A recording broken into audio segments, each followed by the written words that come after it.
Everybody, and today we are going to be talking about personalities. And oddly enough, if you're actually interested in zodiac signs, you might actually find this very interesting. It's actually a lot like zodiac signs, except, real and true. Now, without further ado, let's jump right into personalities, shall we? All joking aside, let's get into personalities.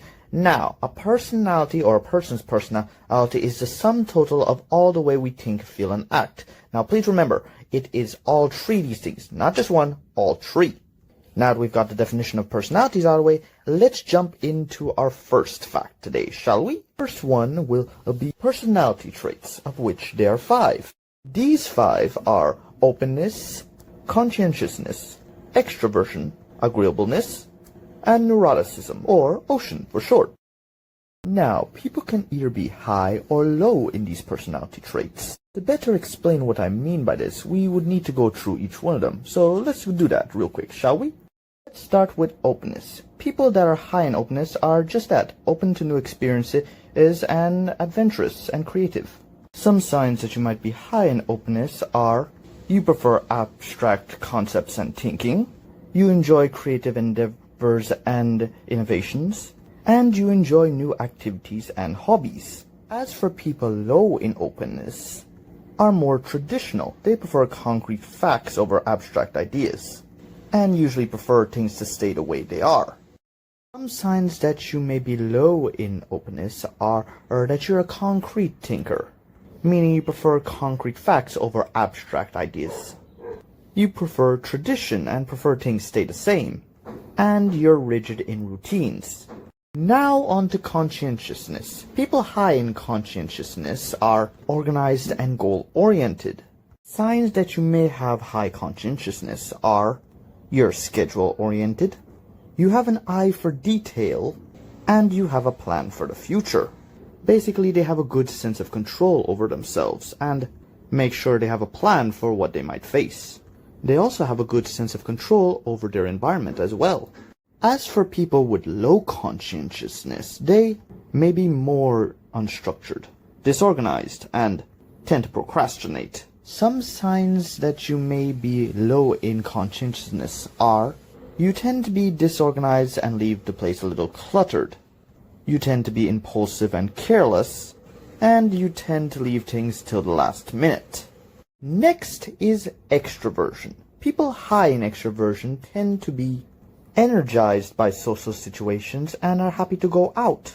Signs that you might be high in extroversion are: you enjoy being the center of attention, you're people-oriented in almost every situation, and you tend to speak before you think. People low in extroversion tend to be more reserved and prefer their own company or smaller crowds, and they also may be more thoughtful in what they say. Signs that you might be low in extroversion are: you prefer solitude, you are drained by socialization, and you're careful about words and think before you speak. Next we have agreeableness. People high in agreeableness are people that find it easy to connect with others and enjoy helping and caring. Basically, these are people that find value in people and want to connect with them. Signs that you may be high in agreeableness are: you enjoy creating connections with others, you are empathetic and compassionate to others, and you contribute to your community. However, I must ensure that you are aware that although a person is high in agreeableness, this does not mean they're the most extroverted people. You can be agreeable and high in agreeableness without being high in extroversion, or at least not too high in extroversion. People low in agreeableness tend to be more opinionative, blunt, and competitive. Signs that you might be low in agreeableness are: you're callous to others, you're bitter and don't really like to socialize, and you tend to manipulate others to meet your own needs. Lastly, we have neuroticism. People high in neuroticism tend to worry a lot and have difficulty dealing with stress. They're also sensitive. People with high neuroticism may need more support during stressful times because of these. Signs that you may have high neuroticism are: you're moody and emotional, you have low tolerance to stress, and you're always on high alert. People with low neuroticism tend to be more relaxed and resilient and collected. Signs that you may have low neuroticism are: you're calm and collected, even under stress. You're easygoing, and you're mentally and emotionally stable. And that concludes personality traits. Now that we've completed that, let us move on to our next personality thing, shall we? The next aspect of personalities we will be looking at are personality temperaments, of which there are 4. These are choleric, sanguine, phlegmatic, and melancholic. Let's start off with choleric.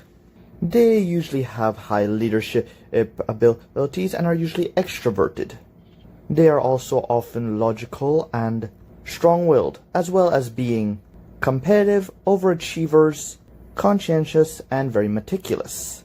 Basically, they're the type that if you give them something to do, like an assignment for a week, they'll have it to you by the next day. Most people find it hard to work with people with a choleric temperament because they are often perfectionists and their expectations are usually very high.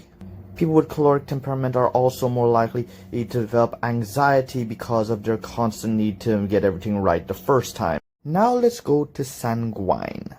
People with sanguine personality temperament tend to be curious, creative, spontaneous, and impulsive. These are people that like to be the life of the party and enjoy meeting new people. And they are very adventurous people. And similar to extroversion from personality traits, they gain energy from people around them and from socializing with people. Now, let us go to phlegmatic, shall we? People with phlegmatic personality temperaments tend to be calm, patient, and unflappable in the face of difficulties and stressful situations, basically. Basically, they're easygoing and laid back. These are the type of people that don't really let anything bother them, whether it be important or not important. For example, if they're late for school and they get chewed out by either teacher, or they'll say that they will do better next time, but they'll still come in late the next day anyway. Oddly enough, well, actually very understandably, because of this way of them thinking, they're least likely to develop stress and anxiety because they don't really let anything bug them or bother them. Lastly, let's look at melancholic. These individuals tend to be withdrawn, serious, and sad. These are people that usually see the glass half empty instead of half full, and tend to worry about everything. Because of this, they are more likely to develop anxiety and possibly even have depressive episodes at times. And with that brings us to the end of personality temperaments. Now, let us move on to our last fact for today, shall we? The last personality we will be looking at are personality types, of which there are 2. Type A and Type B. Type A is made up of the choleric temperament and the sanguine temperament. And as such, these people are more likely to develop heart problems and have anxiety attacks. Type B is made up of the melancholic and the phlegmatic temperament. And these people are less likely to develop heart problems with stress and less likely to develop hypertension. And that brings us to the end of this video. Be sure to like, share, and subscribe, and remember, sometimes we do requests, and if you wish to know something about a particular subject, be sure to leave it in the comments and we might do a video on it. See you guys next time.